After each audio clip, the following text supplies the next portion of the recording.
O que aconteceu em Fátima, em 1917, não foi testemunhado por uma única pessoa, nem permaneceu restrito a relatos privados. Dezenas de milhares de pessoas estavam presentes, entre elas jornalistas, médicos, autoridades civis e críticos da fé. Muitos acreditaram que o mundo estava prestes a acabar. Outros afirmaram ter visto o sol mover-se de forma impossível.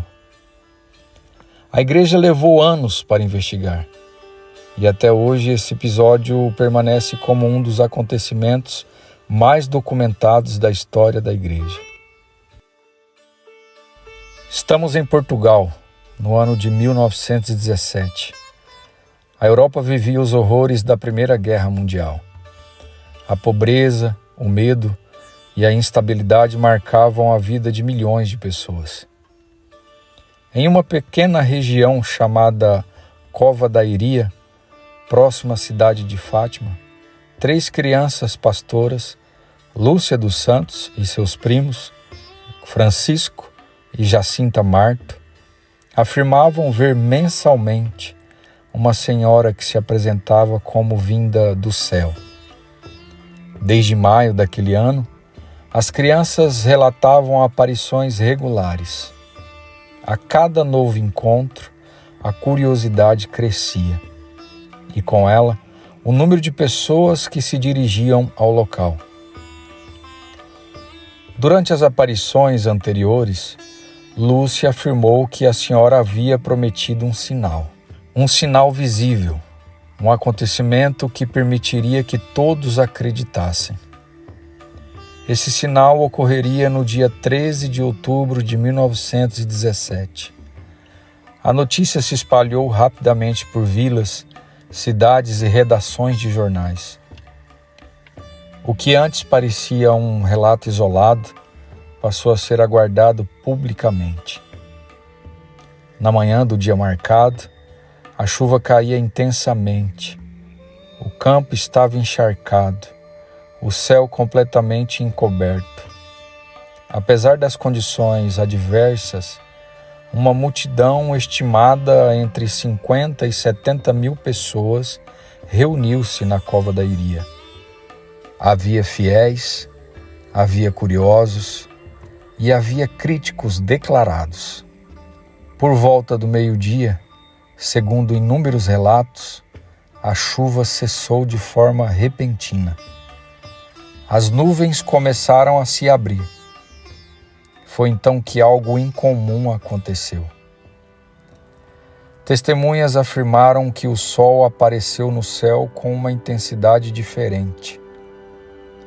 Relatos descrevem o astro emitindo luzes coloridas, alternando tons de amarelo, azul e vermelho.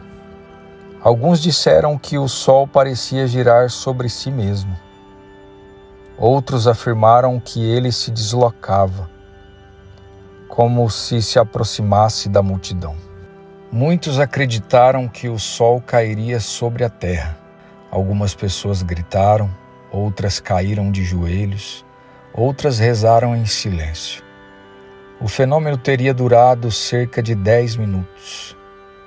Ao final, o solo antes encharcado teria secado de forma incomum, segundo diversos testemunhos.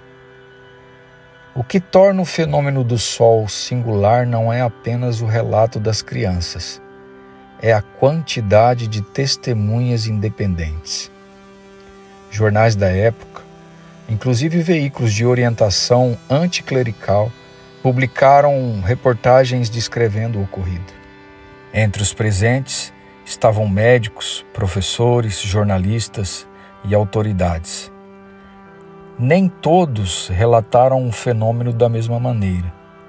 Alguns afirmaram ter visto movimentos claros, outros perceberam apenas mudança de cor, e alguns disseram não ter visto nada de extraordinário. Essa diversidade de relatos foi considerada nas investigações posteriores.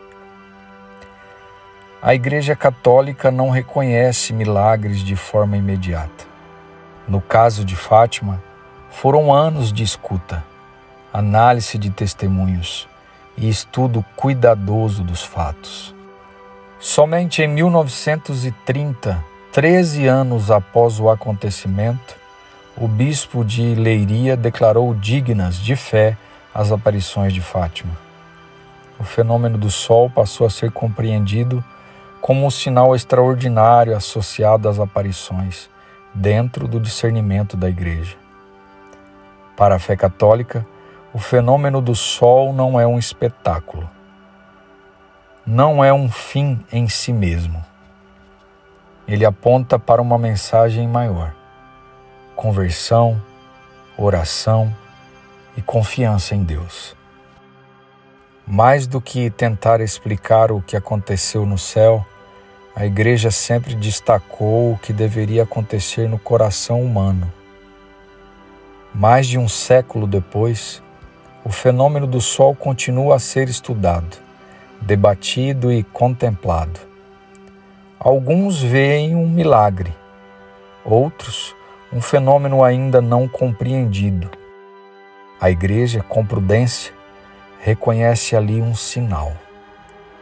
Em silêncio, permanece o testemunho.